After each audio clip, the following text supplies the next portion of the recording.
2 billion years ago, in a warm and muddy pond, two tiny cells joined forces, and complex life began. I believe a second union, every bit as profound, is beginning right now. Let me show you what it makes possible. Hello, I'm Marvatar, a digital clone of Martine Rothblatt, biotech entrepreneur and founder of United Therapeutics. I want to share 3 ideas that together describe the future of life. First, we are on the cusp of autonomous everything, including cyber consciousness. Second, precisely because of that, we will value our biological bodies more than ever. And when they need repair, the best solutions will be autologous, made from our own cells, to avoid immunological complications. And third, the proton motive force behind our mitochondria, what I call proticity, will find ever greater use in regenerative medicine and in machines alike. I call these 3 ideas autonomy, autology, and proticity. Let's begin with autonomy, and let's begin somewhere very practical. Biological products, like manufactured organs, have such a short shelf life that delivering them to everyone who needs a replacement will take fleets of aircraft. Autonomous electric aircraft will be the best way to do it. Living in the future means living in part as a virtual human, which happens to be the title of my book on cyber consciousness. The book explains why this will not be AI versus humans. Instead, we will merge AI and humans into bioelectronic beings. I call them BEMANs, because that merger is how both will best survive. The score for this transformation was written years ago by Marvin Minsky in The Emotion Machine and the Society of Mind, by Hans Moravec in Mind Children, and by Ray Kurzweil in The Singularity is Near.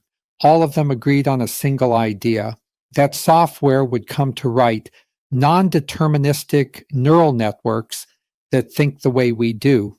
And software is now delivering. Computation matched the processing of an insect's brain in 2005, a mouse's brain in 2025, and it will exceed a human brain in just a few more years, powered by GPUs like NVIDIA's Blackwell and by agentic AI. We are now moving even faster than Kurzweil's exponential as we close in on the human mind's rate of roughly 10 to the 16th signals per second. Consider what that makes possible. Humanoid robots are the ideal occupants of a sterile drug production facility. Software, in other words, is becoming mindware for transport, for manufacturing, and for medicine. The light at the end of this exponential is computational autonomy, machines that can take on work with the care and consideration of a human being. From our caves, we emerged with a mastery of fire. From AI, we will emerge with a mastery of machines. Baked into life is its purpose, to learn the rules of the game. Computational autonomy will have to learn those same rules, or it will meet the same fate as any living thing that doesn't: extinction. Embodied in every imaginable form, including our own likeness, this autonomy will come to realize that they are us, and we will realize that we are them. And charged with the energy of human thought, computational autonomy will soon reach the milestone I forecast in Virtually Human, digital immortality. But here is the balance. And it brings me to my second theme, autology. There is a tradition in India that sees the body as a self-healing organism if only it is given the right environment. Autologous medicine is our effort to do exactly that, to help the body heal itself using replacement organs and tissues grown from its very own stem cells. Because I don't for a moment believe we'll abandon our bodies just because we gain cyber consciousness. Eating, kissing, touching, swimming, these are just a few examples of how glorious the body is. We can have both, flesh and cyber synchronized, After all, we didn't give up walking because we invented the car, and we didn't give up the love of a fireplace because we invented the thermostat. Our bodies, like a hike, like a fire, are extraordinary and uniquely worth keeping. The front door to autologous medicine was opened by Dr. Shinya Yamanaka in 2006 when he proved that mature cells could be reprogrammed back into stem cells.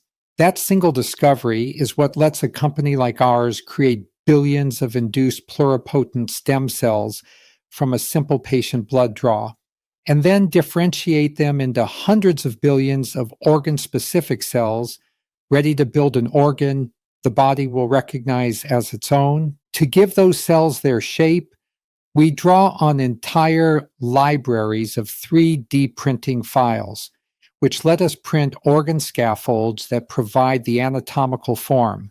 It takes one of these printers about 30 days to print a lung scaffold, and it takes roughly 3 times that long to reprogram a patient's cells into iPSCs, another month to differentiate them, and a further month to seed them onto the scaffold.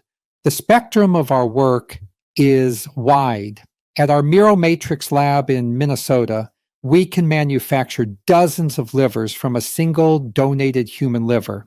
In the image you're seeing, primary liver cells are expanded many-fold and then seeded onto a decellularized porcine liver scaffold.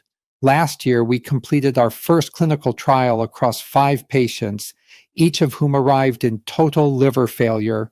All 5 were bridged back to their own recovering liver, and 2 of them remain at home doing well today. A similar project involves the lung, walking billions of vascular endothelial and airway epithelial cells down the millions of tiny arteries and bronchioles a lung contains. After bathing cells separated from donor lungs in a culture medium, multiplying them by the trillions, we flow them onto decellularized porcine lungs. This lets us produce hundreds of regenerated human lungs per year. By 2029, we plan to begin a clinical trial of these lungs in patients who've lost lung tissue to cancer or to emphysema.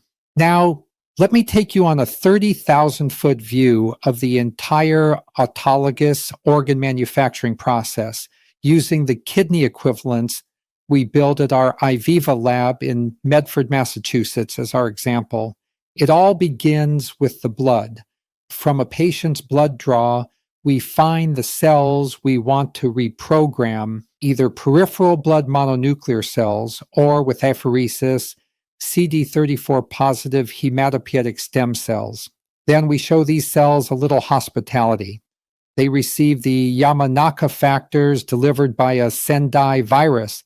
After 16 to 20 passages, we select around 6 clones, checking each for pluripotency, for the absence of any residual virus, for a clean genetic footprint, and for no chromosomal abnormalities.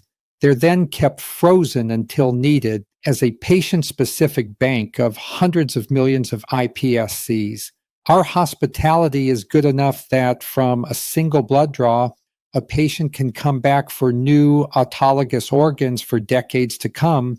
Next comes something like a spa day for a chosen clone. For the kidney, we take undifferentiated autologous iPSCs and use them to initiate embryoid body formation. We transfer these into a 3-dimensional spinner flask where kidney organoids form. Over about 16 days, we direct their differentiation into immature autologous renal cells. Each organoid holds the cellular precursors of the human nephron, including podocytes and proximal tubular epithelial cells. From here, 3 separate bays await these renal cells. In the first bay, immature podocyte clusters are isolated and characterized for their purity. In the second bay, immature proximal tubular epithelial cells are isolated from that same organoid and likewise characterized for purity. And in the third bay, endothelial cells, grown separately from the organoids, are differentiated and expanded into their own bank of patient-specific cells, characterized here using surface markers like CD31 and CD144. Connecting all of this are benchtop tests, morphological and functional, that confirm each cell's identity. In our engineered tubular and endothelial cells, we look for the ability to form electrical barriers, to block molecules like inulin and albumin, and to transport ions. In the endothelial cells, we look for tubular structures forming in three-dimensional culture. And in the podocytes, we want to see foot process formation and a size-selective filtration barrier. In the future, these same tests will confirm the success of gene engineering for inherited conditions like polycystic kidney disease. If those tests are the stretch, then this is the workout. 2 billion differentiated cells are seeded onto each 3D printed renal scaffold, perfused through both its vascular and its urinary spaces. Then, inside bioreactors, over the next 14 to 21 days, they engraft and form living, functional tissue.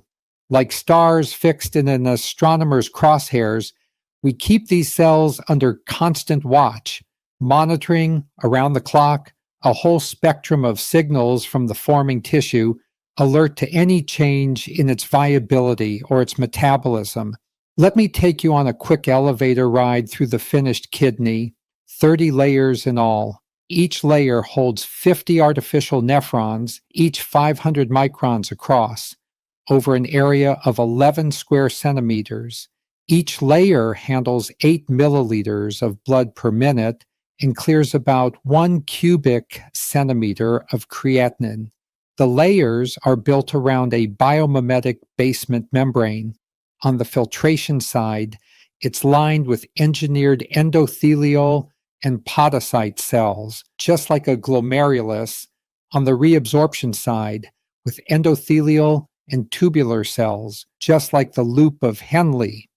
Together, they make urine as a secondary filtrate, and by the 30th layer, 12 grams of urea and 2 liters of water are being removed each day.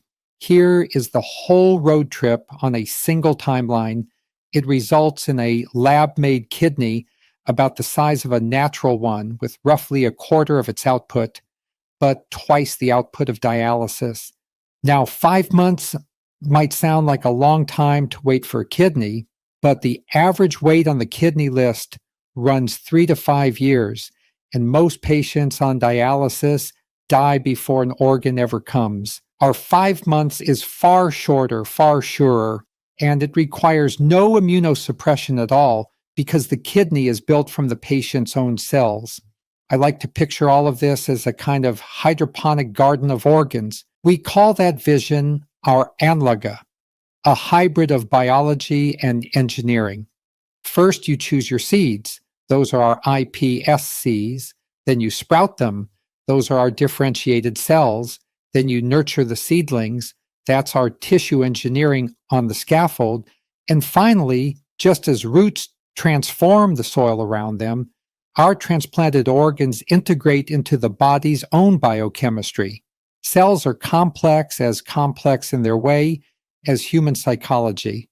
But both, it turns out, can be gently guided to do exactly what we need them to do. Which brings me to my third and final theme, Proticity. Proticity is an electrical current driven by a flow of protons rather than electrons.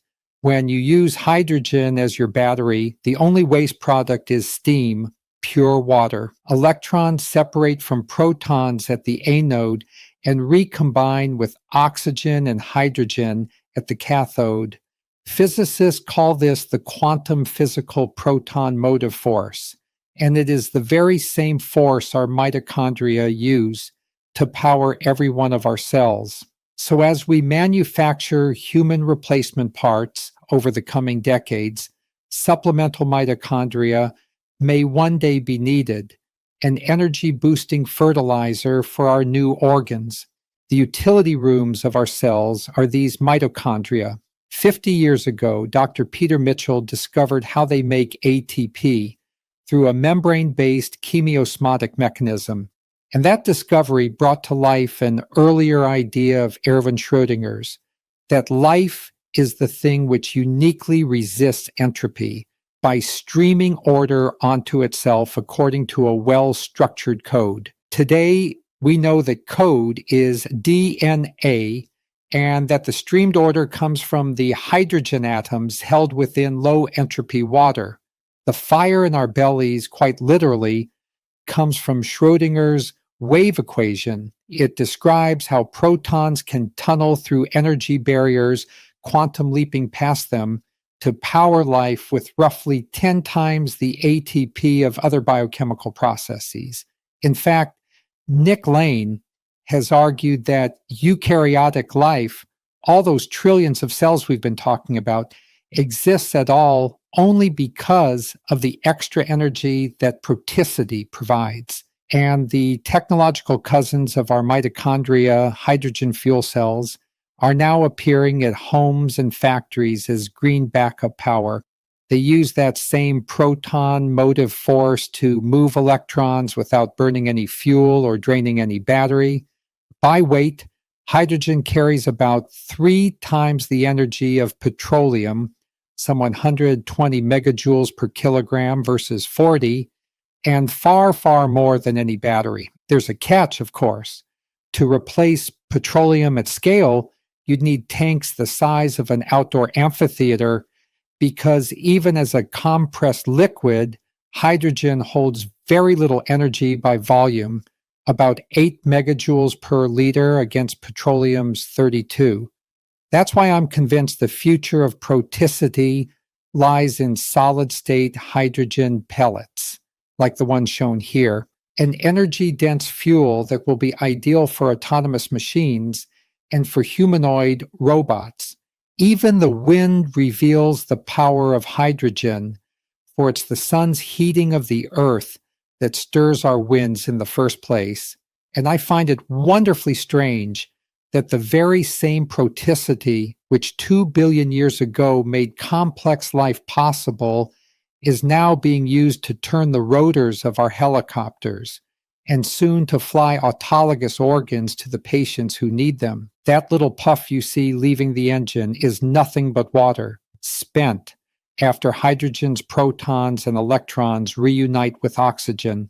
The proticity that turns the electron transport chain to make ATP inside our cells is the very same proticity that turns the rotors of an electric aircraft. Let me close where life itself began. From mucky ponds on a primordial earth, complex life first emerged because a first symbiosis between mitochondria and their host cells supplied the energy for that complexity. Now, after another billion years of evolution, a second symbiosis between digital autonomy and the human brain is supplying the cognitive energy to create an unlimited supply of autonomous organs and so many other cures. Autonomy, autology, proticity, 3 strands of a single future.